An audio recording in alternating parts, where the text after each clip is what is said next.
In today's video, in a justice system that prides itself on redemption, Direece Roche became the most brutal and murderous contradiction.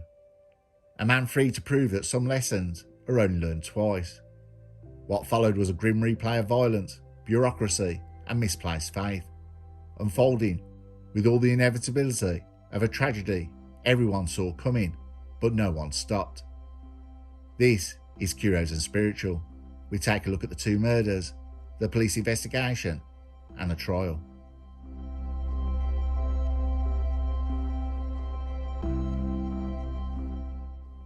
Direece Roche was 16 in late 2010.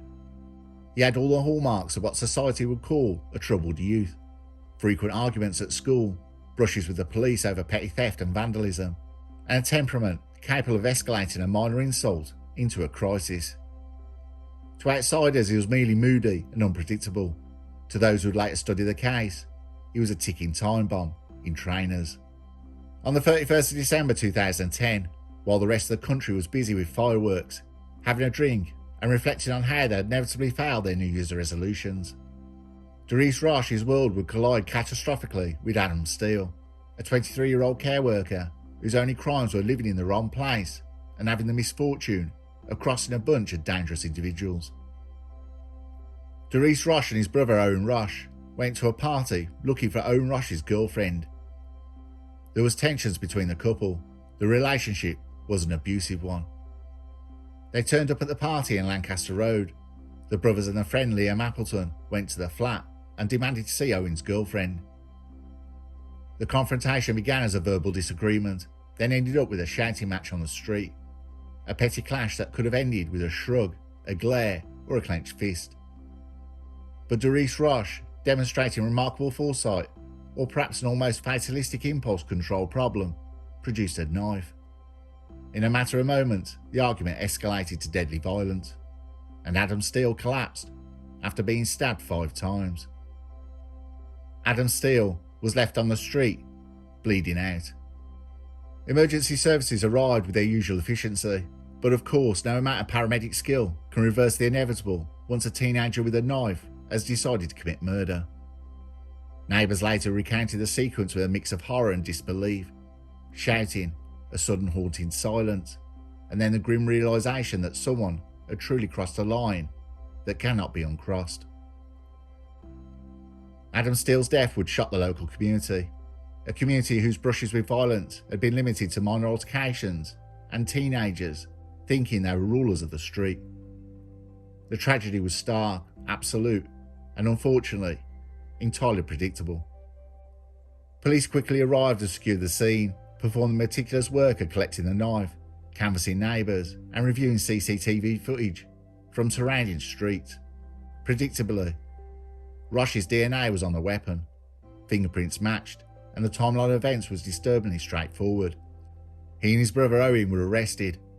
Owen would later plead guilty to manslaughter, a charming demonstration that reckless choices, like some genetic trait, could be shared among family members. At Manchester Crown Court, Direece Roche pleaded guilty to murder because coming up with an alternative version of reality at 16 is apparently too much work.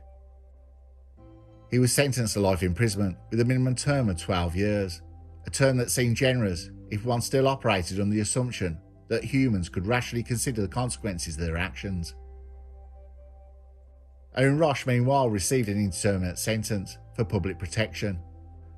The indeterminate sentence Owen Roche received was a minimum of 4 years. Liam Appleton was involved in the case regarding the death of Adam Steele in Salford. Liam Appleton was 18 at the time, admitted to a fray, and was sentenced to a 12-month community order, 150 hours of unpaid work, and a 3-month curfew. Prison life was predictably routine.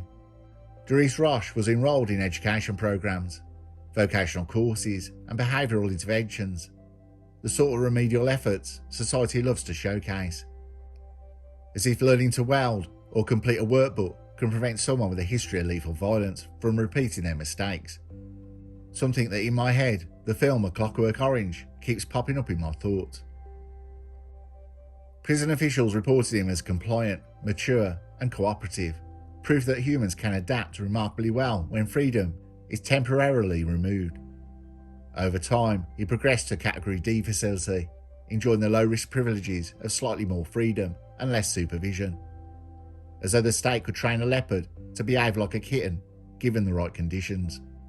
Fast forward to September 2023, 12 years later, Roche was released. Probation officers, undoubtedly reassured by paperwork and behaviour charts, described him as low risk, rehabilitated, and ready to rejoin society.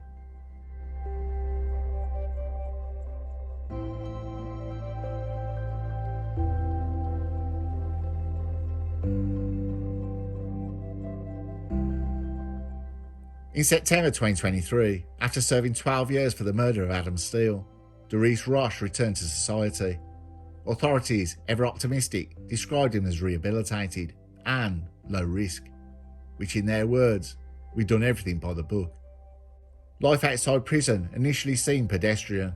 Probation officers documented his movements, noted that he attended all required meetings, complied with electronic tagging rules, and maintained polite, if minimal, social contact. Roche's neighbours observed a quiet man, yet beneath his unassuming exterior, a lethal pattern previously documented silently lingered. Roche's attention soon focused on Fintan McDwyer. A 64-year-old, he suffered from bad back and had problems with chores, including gardening. He enjoyed spending time with his family and his grandchildren. He lived alone with a small dog named Sammy. Fintan McDwyer was a relative of Direece Roche. Roche was the son of Samantha Toohey, whose mother Maureen was a sister of Fintan. Fintan was his great-uncle. The pair had met during Roche's earlier years, but they did not cross paths as he grew older. Roche experienced trauma and tragedy in his childhood. In 2008, 3 years before he murdered Adam Steele, Roche's mother tragically unalived herself. She left a letter in which she claimed to have been abused by an uncle, but no name was on the letter. Fintan McDwyer was one of 13 men who could have been considered as an uncle. A police investigation refuted any suggestion that Fintan was responsible. Fintan McDwyer became a target for Direece. He spent weeks conducting what can only be described as an obsessively detailed surveillance. He noted McDwyer's comings and goings and carefully documented the times when the house was empty. Because of course, if you're going to commit murder, why not plan it properly? During this period, Roche also made a visit to his mother's grave a few days before the murder. Police reconstructed this movement through CCTV and witness accounts. While it did not provide motive, it offered a fascinating glimpse into his methodical approach. He paused, perhaps reflecting or posturing, as though contemplating mortality before creating it for someone else.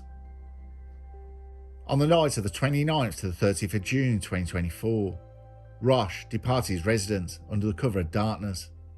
CCTV captured him moving along local streets, occasionally pausing to ensure no witnesses were present. Arriving at McDwyer's property, he failed to gain entry, so he entered through the previously identified upstairs window, using a ladder from the shed. Once inside, the grim efficiency of his plan unfolded. McDwyer was asleep when Roche attacked. Over the next several minutes, he inflicted 77 stab wounds to the head, neck and torso. Forensic experts later described the injuries as precise and sustained, demonstrating deliberate intent to kill, rather than a spontaneous outburst. A dog camera recorded audio of the assault, providing investigators with a chilling minute-by-minute account of the attack. The recording captured McDwyer's movements, the sound of a struggle, and the methodical execution of violence. After completing the assault, Roche exited through the same window. He left a trail of blood in the garden and on the fence. He dropped his torch, leaving behind DNA evidence.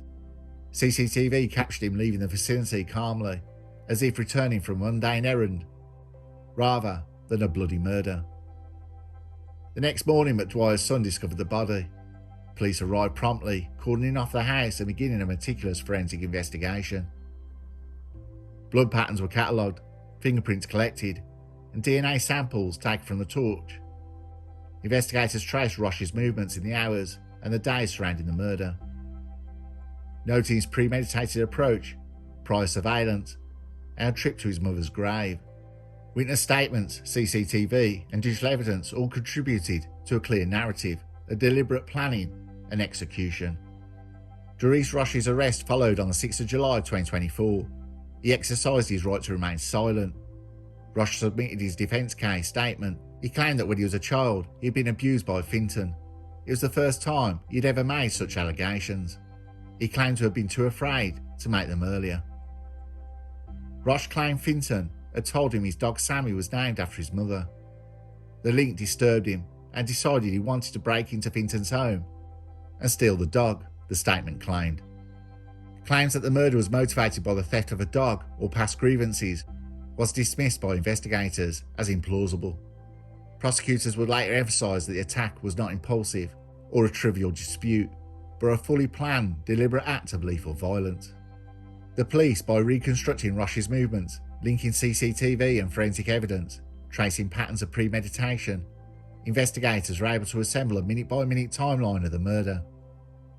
The dog camera alone provided a remarkable record of the attack sequence, while traces on the fence and the torch confirmed the perpetrator's identity.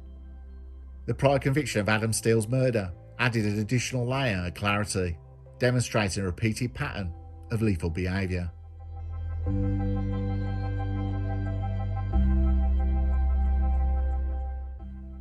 The trial of Direece Roche opened at Manchester Crown Court in the autumn of 2025. The prosecution began with their opening statement. The defendant, having previously been convicted of murder, was released to the community under supervision. Within a year, he planned and executed another killing, this time inflicting 77 stab wounds on Finton McDwyer. Evidence introduced CCTV, forensic reports, and the audio recording from the dog camera at McDwyer's home. The footage showed Roche moving through the dark, like a shadow with purpose. The camera's audio captured the sound of the entry, the chaos that followed, and the unmistakable rhythm of repeated violence. Next came the forensic experts, professional scientists describing the horror. They spoke of blood spatter trajectories, DNA profiles, and fingerprint analysis, all linking Roche directly to the scene. One analyst explained how Roche's DNA was found on a torch left behind. His shoe prints in the mud beneath the window as he climbed. Another expert described the pattern of the stab wounds, targeted, systematic, not random. Each fact landed like a hammer strike. Then it was the defence's turn, and the atmosphere shifted from grim certainty to uncomfortable pity. Roche's barrister, appointed through legal aid, began to speak on mental health, being institutionalised, and diminished responsibility. He described a man damaged by years in prison, released too soon, unsupported, and unstable. A psychiatrist testified that Roche showed signs of emotional blunting and antisocial traits. Another expert conceded that he knew exactly what he was doing. The defence clung to any thread they could: childhood trauma, reoffending risk assessments, failed supervision systems. But the facts were immovable. Roche had planned, surveilled, and murdered with precision. Mental illness might explain rage. It does not explain logistics.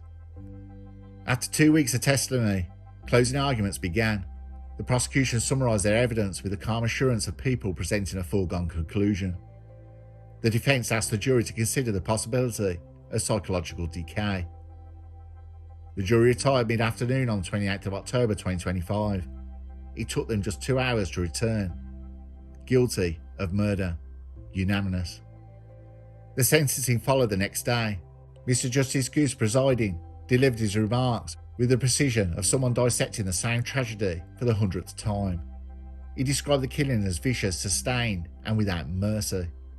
He recited the forensic details, the planning, the surveillance, and the brutality. He reminded the court that Roche had already been convicted of murder once before, a fact that hung over the proceedings.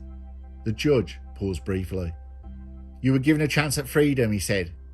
"You pose a grave and continuing danger to the public. The sentence is a whole life order." Now, a whole life order means no release, no parole, no second chance. For once, the justice system had finally run out of optimism. When the sentence was read, Roche showed no emotion when he was taken down. And then, it was over.